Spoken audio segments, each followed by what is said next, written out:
Welcome back. Today we are talking with Marie-Helene Primeau, and we were having a great discussion in our first segment about risks and tools. In this segment, we're going to talk about the role of business continuity plans. Marie, a lot of plans are tailored to specific business units that, backed up by BIA information, etc., and hopefully identifying dependencies and things like that. But if audit had their way, BCP plans would be nothing but information type documents. So, what can we do to make sure they're actually action-based for people to use, not just read? Good question. The I think one of the key elements is to actually at one point share it with the people that are going to be using it at the time of incident, and so that it's action based. Because if it's just a big book that you've written, well, it's not going to be actionable, and it's not going to be able to maintain over time because it's going to be too unwieldy. But really, I think it's structuring. Main point is we do encourage our clients to write their plans based on the consequences so that it becomes more flexible because going back to COVID where when people thought pandemic plan is loss of people, well, in reality for most organization it was loss of access to premise. So if you've structured your plans consequence based, then it's easier to go and pull the right information that's relevant. Because if you're writing a specific task list for this scenario and then this one, so you end up with like 20 sequence of actions that you have to follow, and the reality is not going to meet it's not going to be what's actually planned. So that's one important element, is to focus on, especially with if you're a business unit. Obviously if you're a supposed to be dealing with bomb threat and you're the one who needs to be doing the maneuver so that the bomb doesn't trigger, well, obviously you need this to be very detailed and very specific to the situation. But if you can be as generic as possible whilst remaining relevant, I'd say that's the best. And you were talking about connecting your BCP to your BIAs. Well, unfortunately, there are many tools that don't, have the information, or if people are handling their business continuity plans, on Word and Excel, well, they don't necessarily bother bringing the business impact analysis data back into their business continuity plan. So Hmm. I think if you do have access to your business impact analysis information directly within the plan, will help us, it'll help have a better visibility as to where your vulnerabilities are and ensuring that you have the proper state of readiness. So understanding what your needs are and making sure that the proper strategies are also developed. And I think one thing that we did, that sometimes client will challenge the fact that we actually ask to measure the state of readiness of each of the actual solutions that are mentioned in the plans. Sometimes people will say, well, I don't want to write anything in the plan that's not actionable, like that's not yet implemented. But on the other hand, what I'm seeing is that people are just, writing something and it's not implementable. Like they've actually, I remember seeing in a plan, well, if ever we lose access to the premise, we'll relocate. So I took that plan and I was getting ready for an exercise. So obviously I wanted to know what their plan was so that we could exercise it during with the crisis management team and say, well, we don't know, but it's written in your plan. It looks like it's all done. So Yeah. if you ask the people to self-assess their state of readiness, at least it'll give you, a gauge to the state of readiness that you have. It might not be perfect, but at least it'll give you some visibility over that. And talking about audit, I actually do come from an audit background. I'm a CPA, so I know what auditors do like to see. But you also need to be practical. It needs to be practicable, and you need to be able to continue maintaining the information as well. Yeah, I know I'm always talking about action plans too for business continuity plan focus. Doesn't mean that that other information, which I affectionately call fluff, is not important. It's just that's not what the user wants. They're not going to read through how you created this document and who was involved. They want to know, what do I do right off the bat? That's what they want, right? And if they can't do that, then the plan isn't, as you said, it's not really going to be meeting the needs. I mean, obviously, if you're seeking certification to ISO 22301, for example, there are things that you need to have in your plans because it Mm. needs to follow, the requirements. But you can structure your plans in a fashion where you're keeping the fluff, limited or, Yeah. to the bottom of your plan, so it becomes less, not as big. Yeah. I liked what you said also about the not reflecting the BIA in BCP plans. And I like that because a lot of times it looks like a BIA is performed and then nothing. Suddenly they're thrown a BCP plan. It's like, why are we doing all these different initiatives? And then people don't understand how it all fits together, why you do a BIA, how you create the plan, and then the pieces that come afterwards. So I liked what you had to say there, that that's important, that the two have to link. Yeah, and obviously it's not going to be structured in the same fashion because the logic of performing a business impact analysis is more understanding what the activities are and the processes, and then what the requirements are and the impact, obviously, and the requirements. But what you need to bring back into your business continuity plan is actually, well, obviously the first few things you need to do when an incident occurs. So who do you need to contact? What's going to be the escalation flow? And then what are your prioritized activities or prioritized processes? And then, what are going to be your strategies and the requirements tied to those strategies? So that's how we encourage clients to structure their plans. There was something else you mentioned there that I like too, and the structure of the plan being consequence based. Mhm.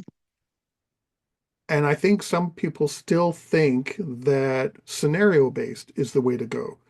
But scenario based, I find, and you can chime in here, it's very limiting in being able to action that plan if a scenario doesn't unfold the way you documented it. I mean, again, if you're a business unit, definitely consequence based is the way Mm. to go because you're not as much involved in the specifics of the actual scenario. Obviously, if you're the one who needs to get the location ready for a hurricane, but well, you do need to have specific tasks tied to a hurricane. But if you're just needing to continue operating outside the office, well, regardless of why you had to leave the office, really doesn't really make a difference. So I think it needs to tie into the actual organization. I would recommend having a cyber response plan, and that's actually, the new version of the good practice guidelines issued by the BCI, the 7.0 version, does mention that there can be some specific response plans that can also be developed. But for the business units, like for the continuity of the business, those ones, should be consequence based. But cyber would need to have a plan, and those kind of the flagship plans that we now have, obviously those need to continue. So how do we keep these plans current and valid? Well, if you do have access to a tool, that will help, obviously. So Premier Continuum, we are a developer of a software solution, Para solution, which assists you in managing your documentation, the entire BCM lifecycle. So if you do have a tool, we're in the 21st century. We should have the luxury of having a technology that assists us in doing those tool. If you can connect it to source of truth as well. So if you have IT information that you can synchronize, same for HR. So that will help in maintaining the information. Also having, simple documentation to update. If people are updating their BIA and it updates automatically their BCP, well, it's reducing the workload on those individuals and reaching out to them.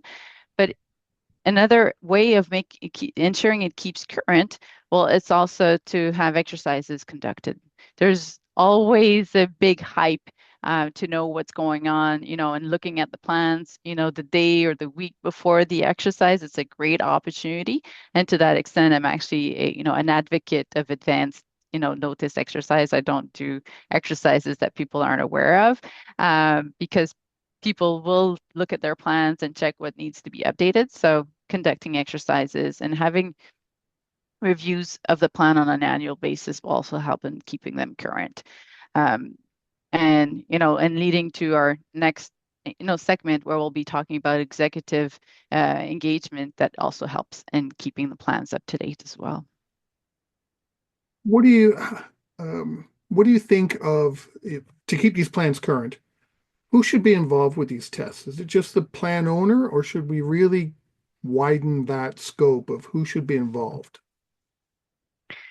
Well, in the big um, movement of operational resilience, there's lots of plausible scenario testing we're talking. So dependency testing as well. So it's not just a plan owner in isolation, but also with its counterparts, the dependencies, ensuring that the information, the expectations that are with the other groups within the organization can definitely be key to ensure the level of preparedness and how current and there isn't false expectations within the plan. So this is a key, area. Obviously, if you can have people within the business unit also involved in the exercise, people that may be more technical, that could be able to say, well, in reality, when work this way, that definitely can be helpful, and also varying in the scenarios that we use when we do our exercises, that we're not systematically always doing the same scenario over and over again,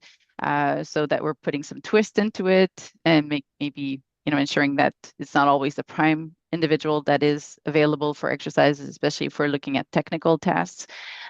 So having a variety will help in increasing the robustness and the currency of the plans. Like our friend Regina Phelps says, make them cry. uh, with the BCP's testing, should what are your thoughts? Should we test that just the BCP, or should we really bring in some of the other pieces that are involved? Because you mentioned dependency testing, and the Mhm. BCPs are dependent on crisis management or incident management, depending on how things evolve and ITDR and things like that. Should we really bring everyone to the table to test, or should we just do BCP on its own? Well, there should be some integration.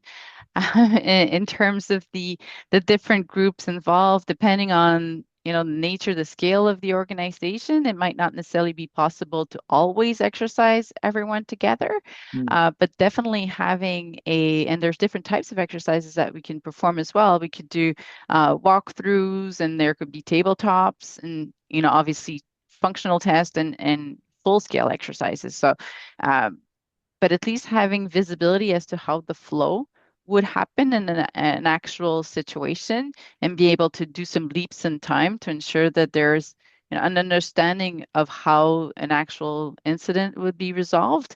I think it helps in building the muscle memory and maybe identifying some gaps, maybe some expectations as well as to the timing. How fast would we be able to have information? I mean, in organizations that are more mature, we'll run, a full day exercise with multiple crisis or incident response team, like for cyber. Definitely those will be very informative, very time consuming though to prepare. But you need to start small and then, evolve to get to that point. Let's say we've held a test and we've gone through our BCP. Mhm. What should we expect to come out of these tests? And what should we do next? We don't just gather around a table and say, okay, yeah, we did a test, thumbs up, let's go. What really should happen after we have that test? Well, there should be a report. That's for sure. One of the elements I always put in the exercise objective is actually identify improvement opportunities. So finding improvement opportunities is actually one of the goals of the exercise. If we're not finding any improvement opportunities, it's because we probably didn't do our homework well in building the exercise. There's always areas that we can improve. Often, one is communication or clarity, and, maybe being more developed procedures, elements like this. And there should be a follow-up to ensure that what has been identified within, the exercise actually becomes an action and gets improved in the plan. So yes, doing exercise just for the sake of doing exercise, it can be fun, hopefully, but there should be more to it. Yeah, I asked that question because I was recently talking with a colleague. They had a test and then everyone just went off, into La La Land and nothing came after it. It's like, I hope other people aren't thinking like that. The test isn't over until you've, really started to make change afterwards. That's going to be the harder part, Mhm. making change. Okay. Keeping the momentum. And Yeah, sometimes it's easy. Sometimes there are easy things to implement, but sometimes it does require budget, and it'll require to be in the next budget cycle. So not be immediate, but maybe you can work on quick wins before it actually becomes, the full-fledged solutions as well. right. We only have a minute left in this segment. Do you have any final thoughts you'd like to share about the role of business continuity plans? Well, we focused a lot on the business continuity plan itself, but it's also all the tools that we, make available based on the risk that we've identified, like having a notification tool, having, the different, strategies built. So those are all elements that will help us in being more successful when an actual incident occurs. Well, great. On that note, we've come to the end of our second segment. We are talking with Marie-Helene Primeau, talking about the role of business continuity plans. And in our next segment, we're going to be talking about the importance of preparedness and leadership. We will be right back.